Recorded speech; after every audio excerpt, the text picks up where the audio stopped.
वर्षारे भिजिला ओडिशा बंगोपसागर रे लघुचाप प्रभाव रे राज्य रे वर्षा जारी रही 24 घंटे अधिक घनीभूत होई सुदृश्य लघुचाप क्षेत्र रे परिणत हेबो। 48 घंटा मध्य उत्तर आंध्र प्रदेश उपकूल और दक्षिण ओडिशा मध्य देई एहा गति करिवो।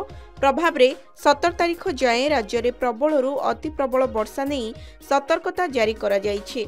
एहा सह जड़ित घूर्णिबलय समुद्र पतन ठारू 7.6 किलोमीटर उच्चता सह दक्षिण आड़को विस्तारित अछि।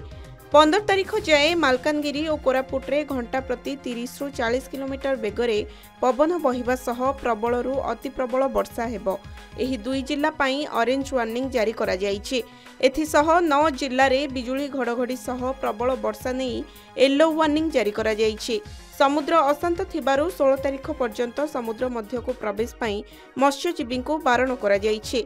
आसंता काली नवरंगपुर, कलाहांडी, कंधमाल, रायगड़ा, गजपति, गंजाम और नयागढ़ जिल्लार किछि स्थान रे वज्रपात और प्रबल वर्षा होई पारे। एथिसह अवशिष्ट ओडिशा रे मध्य वर्षा होई पारे। आसंता 17 तारिख जाए राज्य रे एहिभଳି वर्षा लागि रही पारे बोली पाणीपाग केन्द्र पक्षरु कुहा जाइछि।